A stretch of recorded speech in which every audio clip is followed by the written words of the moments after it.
place is this?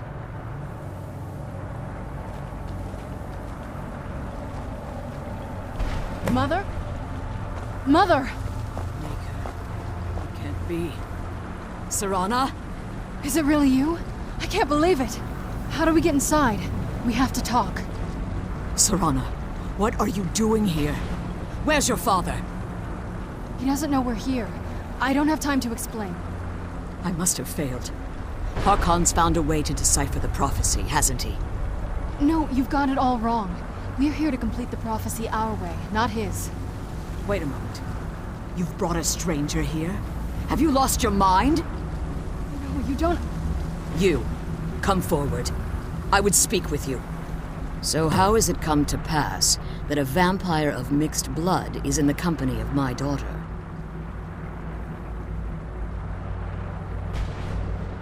Safe? You call bringing her here safe? Has she explained nothing to you? Serana has sacrificed everything to prevent Harkon from completing the prophecy. I would have expected her to explain that to you. You think I'd have the audacity to place my own daughter in that tomb for the protection of her Elder Scroll alone? The scrolls are merely a means to an end. The key to the tyranny of the sun is Serana herself.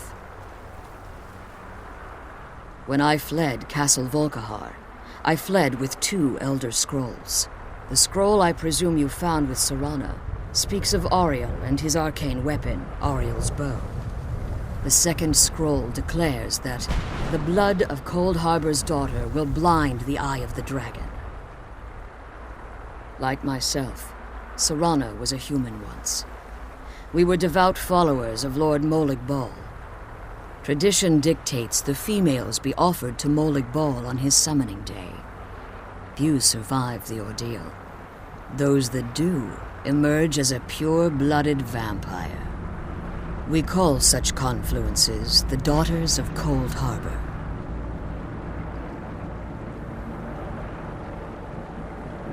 It was expected of her, just as it was expected of me. Being selected as an offering to Molig Bal is an honor. She wouldn't have dared turn her back on that. It's what some call the domain of Molig Bal, his place in oblivion. Now you're beginning to see why I wanted to protect Serana, and why I've kept the other Elder Scroll as far from her as possible. If Harkon obtained Ariel's bow, and Serana's blood was used to taint the weapon, the tyranny of the sun would be complete. In his eyes, she'd be dying for the good of all vampires. And how exactly do you plan on completing the prophecy without the death of my daughter? If you believe that, then you're a bigger fool than I originally suspected. Don't you think I weighed that option before I enacted my plans? You care nothing for Serana, or our plight. You see the tyranny of the sun as your chance at deification. And like Harkon, you won't hesitate to destroy anything that stands in your path. Serana? This stranger may call herself vampire, but she knows nothing of our struggle. Why should I entrust you to her?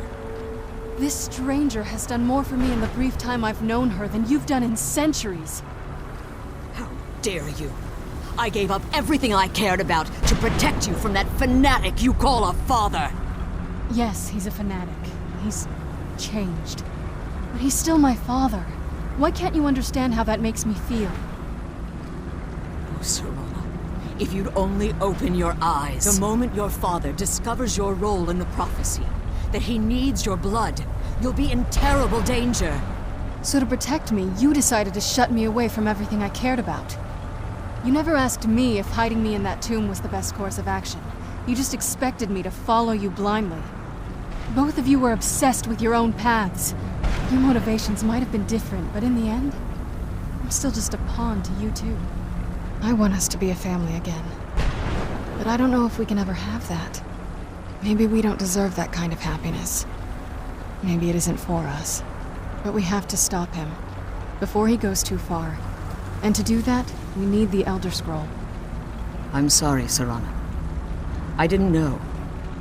I didn't see. I've allowed my hatred of your father to estrange us for too long. Forgive me. If you want the Elder Scroll, it's yours. Your intentions are still somewhat unclear to me, but for Serana's sake, I'll assist you in any way that I can. Yes, I've kept it safely secured here ever since I was imprisoned. Fortunately, you're in a position to breach the barrier that surrounds these ruins. You need to locate the tallest of the rocky spires that surround these ruins. At their bases, the barrier's energy is being drawn from unfortunate souls that have been exiled here. Destroy the keepers that are tending them, and it should bring the barrier down. One more word of warning. There's a dragon that calls itself Durnevere roaming the cairn. Be wary of him. The Ideal Masters have charged him with overseeing the keepers, and will undoubtedly intervene if you're perceived as a threat. Harkon's vision is a world plunged in eternal darkness, where the vampire can flourish, and never again fear the tyranny of the sun. What he fails to realize is how much attention would be called to our kind if the prophecy came to fruition. If eternal night fell, there are many who wouldn't stand for it. They would raise armies in attempts to return things to normal. The order of the day would be our destruction, until every last vampire was hunted down and eliminated. I do. It's how the vampire has survived for millennia, and the only way we can continue to survive in the future. As you've been traveling in the soul cairn, your body has become attuned to it. Let's just say a tiny part of you rubbed off on it, and in its place, a bit of the soul cairn filled the void. You should find no difficulty using the portal any longer. When I entered the soul cairn, I had intended to strike a bargain with the Ideal Masters, the custodians of this place. I requested refuge in the soul cairn, and in exchange, I would provide the Ideal Masters the souls that they craved. If I had foreseen the value they placed on my own soul, I would never have come here. The Ideal Masters unleashed their keepers and sent them to destroy me. Fortunately, I was able to hold them at bay and retreat into these ruins. Unfortunately, yes. Since the keepers weren't able to claim my soul, they had their minions construct a barrier that I'd never be able to breach. Time has very little meaning to me.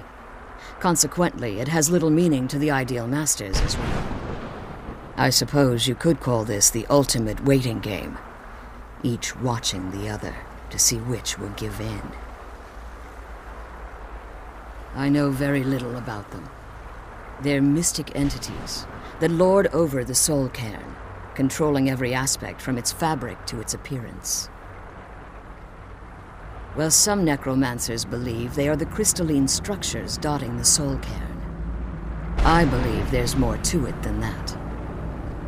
I think they transcend what we perceive as a physical form. Perhaps they were once corporeal beings, but they've obviously reached a point where they no longer require a tangible presence.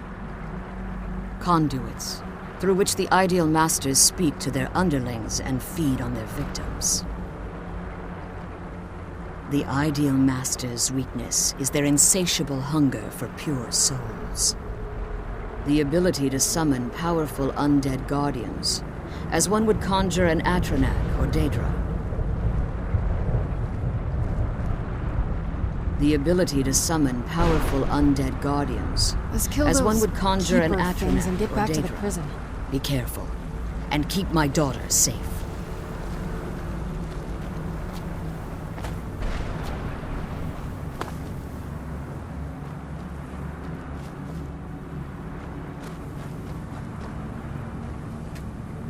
I can't believe we found my mother alive. Well, you know what I mean.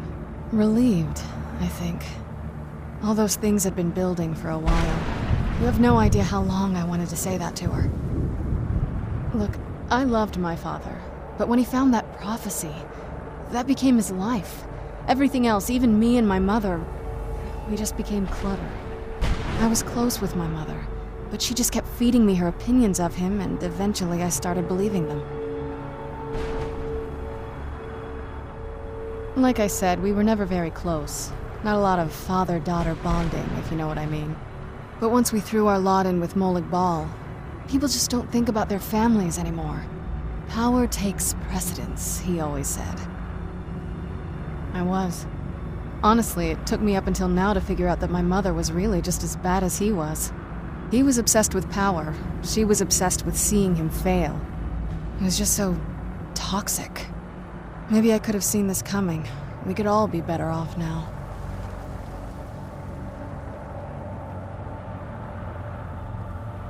I know that in my head, but I just can't help feeling bad about the way things are.